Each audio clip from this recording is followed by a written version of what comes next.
Hey, what's going on, guys? This is me, Ari, again here, and today I have something really special for you. How would you like to have any type of app that you want on your Mac? Anything, even Gmail, even Google Calendar. Well, so this is what this video is about today, so come with me and I'll show you how. So here's the app, FLOTATO, right here.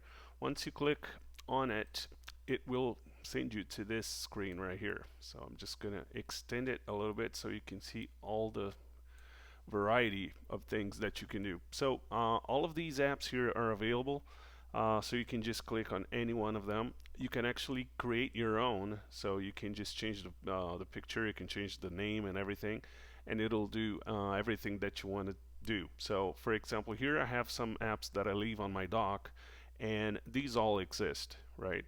With the exception of this one here, Google Calendar. So Google does not have a Mac app, so you have to use the web and stuff, as well as Gmail. So here, what I did, I just went here and I created my Google Calendar. So that's why I have it here.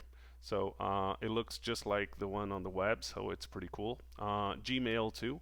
I really like Gmail, but I don't like to use it on the web, so I can just click there and get it. And I'm just going to show you really quick how you do this. So for example, Reddit, I am a big user of Reddit, so I'm just going to click here on get. So it's installed. So let's see if it's there. It doesn't show on my dock yet, but I can open it up. And it's right here. Here is the app.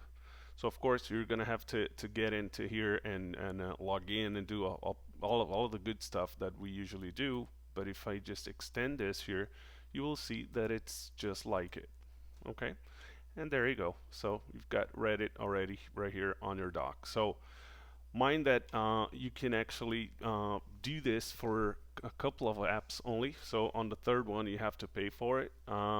But still, if you really like app in general, like I do, I love apps, and sometimes some like the calendar, like Gmail, they don't have it. So so I had it. I like to simply have the apps right here. I don't like to use the browser very much. So there you go. Here's a solution for you. So I just showed you how to do this. It's great and the best. You can even create your own. So that was it for today, guys. I hope you guys enjoyed it. I hope you can have now all of your apps, and if you're an app guy or an app girl, that's it for you. So I hope you enjoyed it, and don't forget to subscribe and like this video, because the next one is coming up next week and you're gonna like it as well. Talk to you guys later and enjoy the ride.